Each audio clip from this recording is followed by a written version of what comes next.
I think we've been blessed with a new framework, which is a MITRE ATT&CK framework. Because honestly, risk used to be, am I going to get fined by the regulators? And I think risk has moved to, am I at risk of a major ransomware breach? And ransomware, if you look where cybercrime is going this year with the Ukraine war and the wars in the Middle East, you're seeing a lot of focus on OT and systems like this. So you have the capabilities to attack those types of systems. That's going to flow down to cybercrime, and you're going to likely see those people that might have the biggest impact by having their manufacturing sites shut down, or hospitals you saw last year.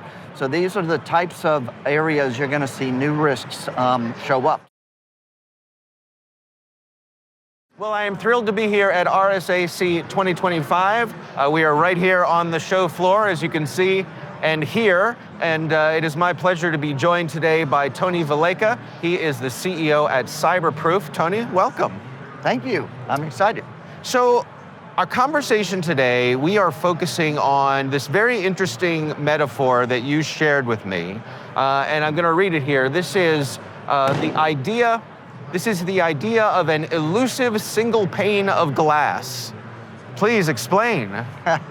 Well, I think most people know that the single pane of glass was something we used to call the idea of a SIM originally when we had a SOC, right? Right. We wanted to bring all this information into a single pane of glass. But as we look forward, it's not just the defensive capabilities that are important. We're looking more at the more proactive things we can do in cybersecurity. So anything that we do in cybersecurity always has a denominator of cost. So nobody ever wants to spend a buck more than they have to protect themselves and bring down their risk.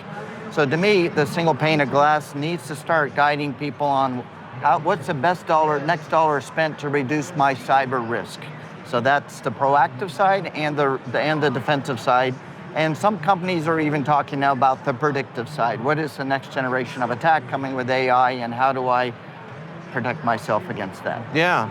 Well, I mean, I think when we're talking about glass, there are a couple things I think of. There's, of course, in case of emergency, break glass, right? Yes. But then, there's plate glass, there's tempered glass, and those break in very different ways. Does that metaphor extend to security, that not everyone's glass is created the same? Not everyone's risk profile is the same? Yeah, no, that's a great analogy, actually, because in fact, with many of our large enterprise clients, they're saying, I need to look at risk the way I need to look at risk, right? And this comes back to one of the foundational concepts, which is risk itself needs to be tailored to the organization that you have, and it becomes a language. For example, you need to know where your riskiest assets are, where your crown jewels, as they used to say, are, and these sorts of things. Right. And I think also, a lot of times when we talk about risk, people think that, hey, we're trying to add up the dollars and say, I'm carrying $500 million worth of risk. I think that's where the models fail, because nobody can really tell you how much risk you're carrying. The insurance providers may want that in their cyber risk, but I think the models will break down. What we really want to know is, where do we spend that next dollar? And should I spend it on reducing an exposure to an attack, or should I build a new detection rule, or should I invest in better threat intelligence? So this is more of a analysis on how I optimize my spend to be able to get the maximum reduction in risk, in my view. Are there common blind spots that people have when it comes to evaluating their risk? Oh, I think so, and I think we've been blessed with a new framework, which is a MITRE ATT&CK framework. Because honestly, risk used to be, am I going to get fined by the regulators? And I think risk has moved to, am I at risk of a major ransomware breach? And ransomware, if you look where cybercrime is going this year with the Ukraine war and the wars in the Middle East, you're seeing a lot of focus on OT and systems like this. So you have the capabilities to attack those types of systems. That's going to flow down to cybercrime, and you're going to likely see those people that might have the biggest impact by having their manufacturing sites shut down, or hospitals you saw last year. So these are the types of areas you're going to see new risks show up. So what do I need to do to protect a lot of these new environments from these new capabilities? So that's the way I think it shows up for me, and in balancing some of these areas we may not be looking at today, but need to look at tomorrow, right? How do you recommend that people balance their risk in terms of the things they're obligated to, the compliance things like you mentioned, but then also the sort of more real-time risk, like you said, things like ransomware, the smoking hole in the ground, that sort of thing. The things you don't see coming. No one has unlimited resources, so the things you have to take care of, how do you turn that dial? So my point of view is that you're going to see a lot more, the last 3 or 4 years, everybody's talking about threat intelligence. Now I get a lot of great reports coming in on threat intelligence, but how do I operationalize that in a way that I can prioritize my exposures? So I think this year you're going to see a lot, you're seeing the words continuous threat exposure management. I think you're going to see focusing on the threat actors that are important to you, your industry, where you're at, what technology you're running, being able to understand those campaigns and tactics at the tactics and technique level, and then to be able to understand where you're exposed to those tactics and techniques. So it's around a continuous view of what the threat actors are targeting you and flowing that all the way through your organization. And on the defensive side, you have to understand whether you have the detections in your systems. Most security operations teams that are maybe even using outsourced providers don't know what they're actually able to see and what they can't see, and they probably can't tell you how that compares to the threat actors and the techniques that they're running today, right? We're here at RSAC 25, and of course, AI is still the hot topic. For you and your colleagues at CyberProof, how does that play into the equation? Great question. Obviously, you can't go to any interview today and not talk about AI. No, it'd be malpractice for me not to ask you about it. So, in that vein, I think there's two sides of it. There's AI for security, which is the exciting side for me. What can we do? And I think you're seeing this agentic AI just taking off very quickly. This has a promise of maybe offloading. Today, we probably have analytical tools that'll give us a lot more problems than we can solve, so we need the agents to be able to help us solve some of those tools. And you're going to see purpose-built agents to do threat hunting and L1 SOC and things like that. And I think that's gonna mature very quickly. So that's the positive side. I think the CISOs that get ahead and lay the foundation for a solid framework, you're seeing like the OAuth's top 10 for LLMs and things now.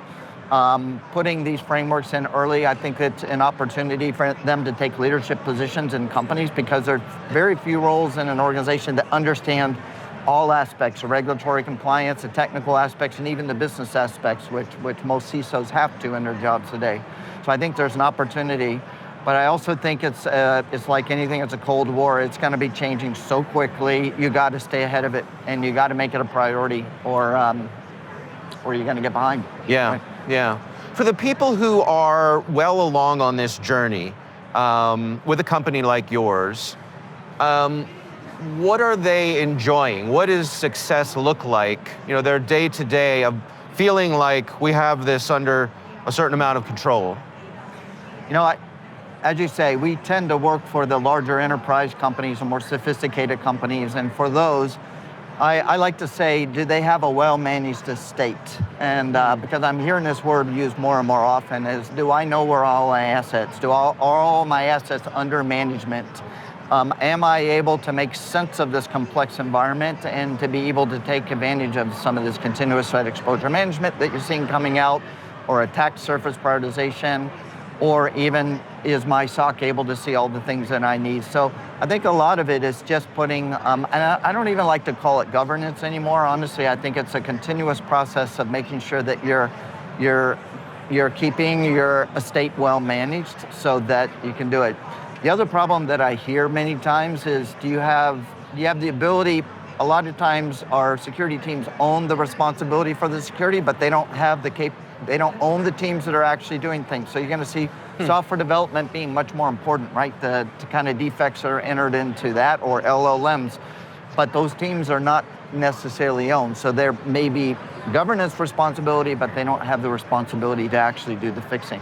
So I think that ability to make sure that you have the right leverage and working with those teams to get things done is going to be critical as the change happens, right? Yeah. What about for the person who's on the other side of that journey, who's just getting started, looks at it and feels a little overwhelmed, like, how am I going to start taking bites out of this problem? What's your words of wisdom for them?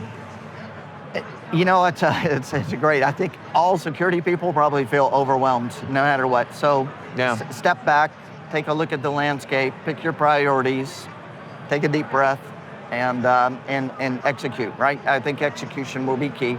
We're all going to be wrong about something because we don't know, and it's going to be changing so quickly. I think it's also communicate effectively. I think that's an area that most of us in security can move from a technical conversation into more of a business conversation. It'll be important. And execute. That's my point. Yeah. Before I let you go, RSAC for you, what do you get out of this show? What do you hope to accomplish? What are the things you look forward to getting together with all of your friends and colleagues here?